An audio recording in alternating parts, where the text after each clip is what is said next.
feel like, I don't know, like I pay attention to you and stuff like that, and like before you, I was already researching special needs and stuff like that, and autism is a big one because it's such a wide spectrum. But emotions or being emotionless, possibly not emotionless, but having lack of emotion. is common with people that are autistic. Like, or like, say you walking through the grocery store, like how you just unaware you're surrounded, your emotions are the same way. So you just mind your business. Oh, babe, look. Or you'll just leave the cart and just walk off because it's like you don't have a sense of certain things, but that's not something wrong. That's just how your brain works. Same with emotions. You a lot of times you're not detaching. You can't detach something that's not there. Yeah, I was just thinking that it wasn't there to begin with. And what we were talking about, you wouldn't be able to detach from that because one, that's not you, and that was too fast for it to process and be like, oh no, I'm detached from it. Your brain didn't have enough time to even connect to detach from it. So that's why I don't feel like you detached. I feel like you just, like, yes, it's like, okay, I feel bad, or I think this about the situation, but emotionally you're not gonna connect because that's not. And I think sometimes people may not know how to react to my lack of reaction because I'm just kind of like, it doesn't blank. Register. I'm blank. But that's because emotion wise it doesn't register. The wires aren't connected. When I talked to that neurologist, he did say that I was high functioning, especially in the aspect that I can be empathetic and I can have meaningful conversation, meaningful relationships, whereas a lot of people on the spectrum struggle with that, which because of the emotion. And I feel like I do still struggle with that. It's just I'm able to, I still have empathy and I still can have connections. It's just somewhere else on the spectrum. And then that too could be because of your upbringing too. You weren't around careless people. Like, yes, people, have their ways of doing things and stuff like that, but I feel like for the most part you are around caring people, or or people that have empathy. So that helped me. That helped learn. And I remember reading somewhere that empathy is something that is taught. So that's why I said that. That's why I was connecting the two. That's not a natural thing. That's literally what it said. Like, people don't just naturally have empathy. You have to be taught it.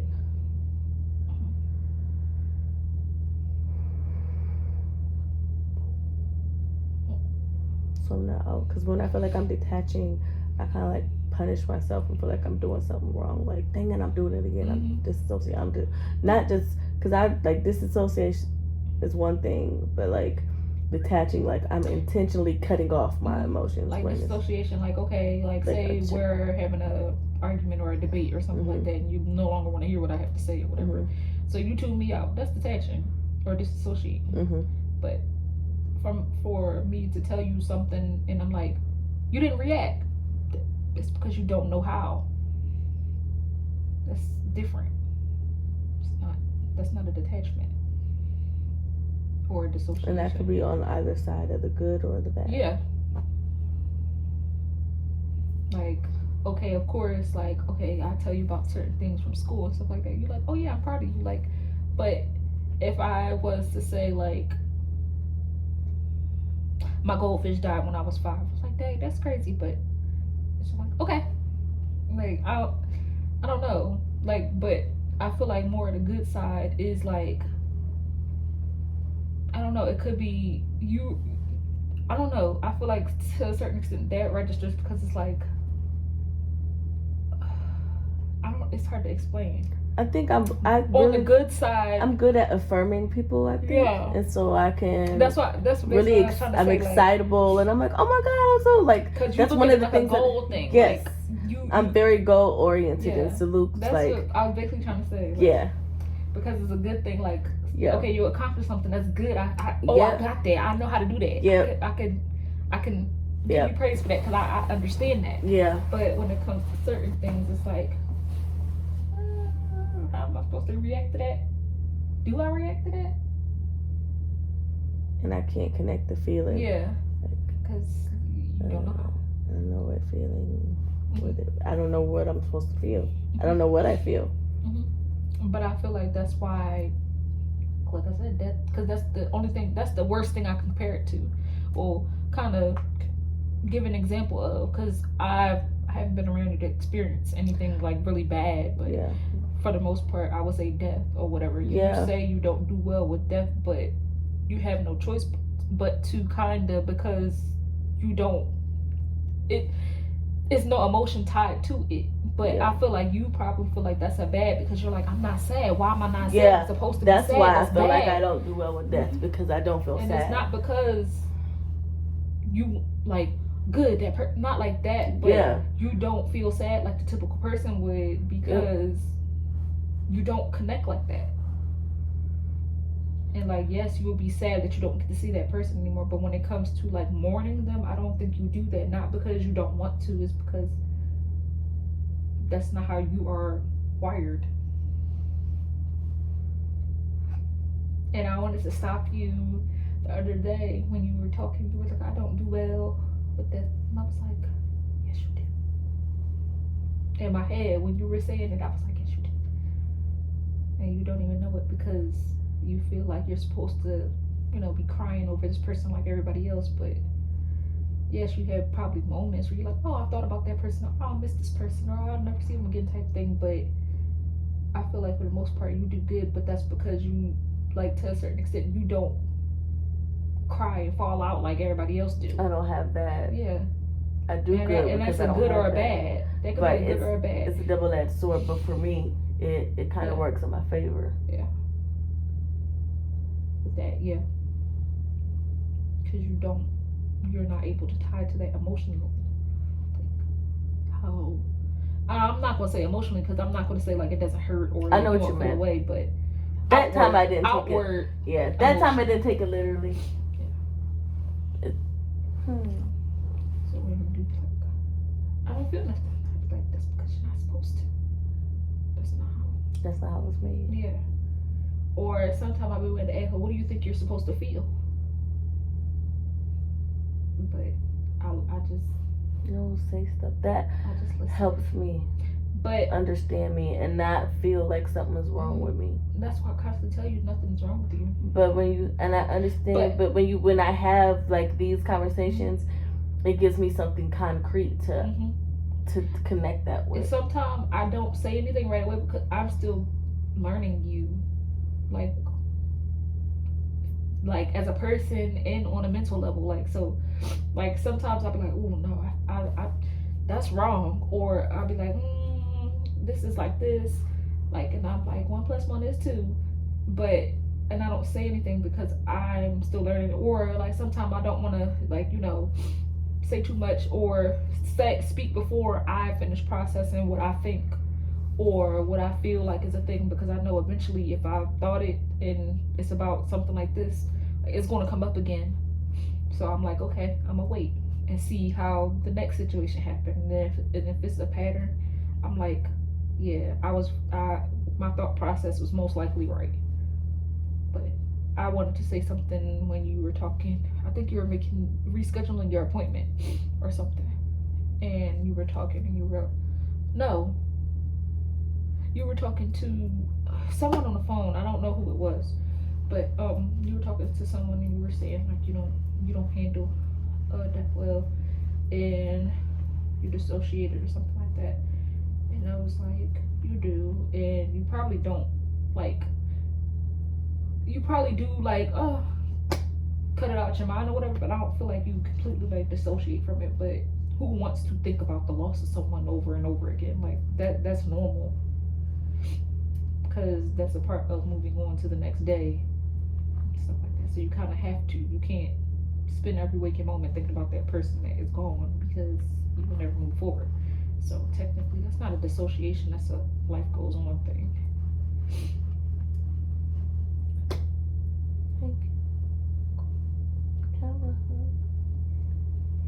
my sketty? No, you gotta put it down. Not Can I put it right there? I wipe the bowl off. So it's not. Not you wanna hug me with the sketty. Get over here, you lazy hugger. I can't help it. You just you over there trying to watch the sketty. It's crazy. Oh, my nose is stuck. I love you too. Thank you. You're welcome.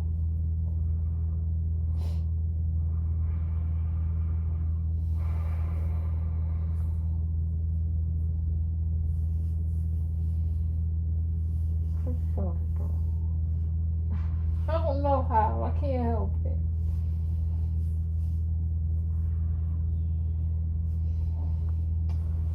You go be.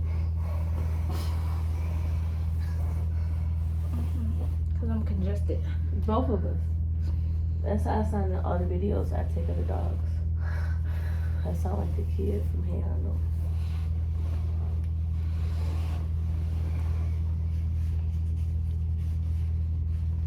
Is really always thick. Or as Judy say, acoustic. Right. What's the coolest blue puzzle piece ever? I'm a yellow color. I'm a yellow puzzle piece.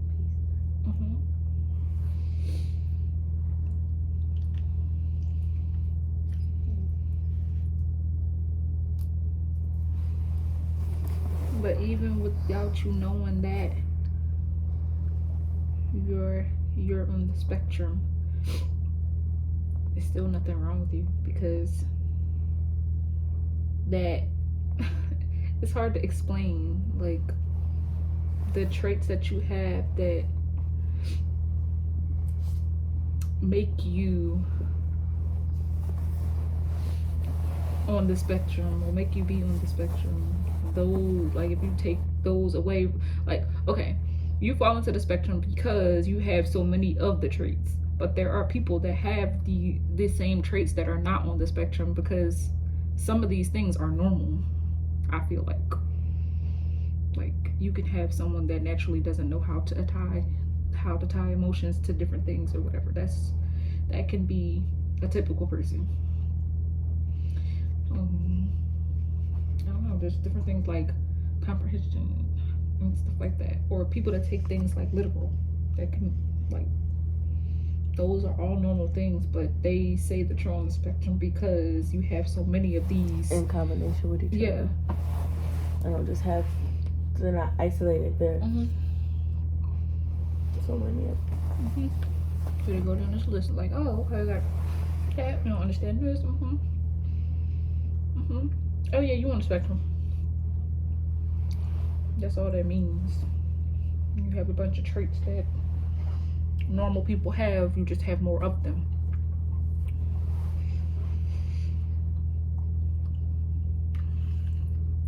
Like, you do that with your oatmeal too. Cause you gotta get the sauce in there. Good, like that.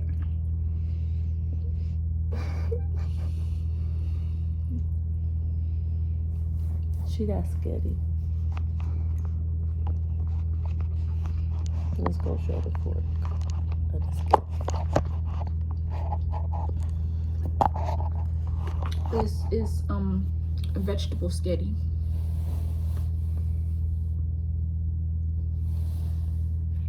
With fake meat crumbles. My nose is itching. It got mushroom. Did I put mushrooms? Yeah, mushrooms, bell peppers, onions, and zucchini. And plant-based meat. Yeah, plant-based meat crumbles.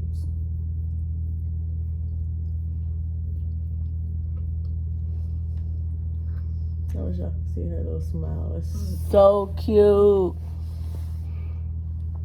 She's the cutest little thing. Okay, bye. Thank you for watching my epiphany. Another epiphany thanks to Baby. I haven't uploaded on the channel in a long time. Don't judge me. And I have footage. It's just I didn't have storage to edit, so I'm just gonna upload this just like this. I am a unofficial therapist and doctor. I'm a psychiatrist at this point. Oh, hold on. No, show the face. Well, there you have it, folks. She is... Ex anybody I worked with. Well, guess that means you gotta go to school. Well, thanks. That's a lot of years. Yeah, no, thank you. That's okay. I got you, boo. Thanks for watching. Thanks for helping me, I'm gonna just help the people I know. Period. Me first. Thanks for watching. I'm gonna stop here because I'm not editing this. Okay. Not editing in it. Bye.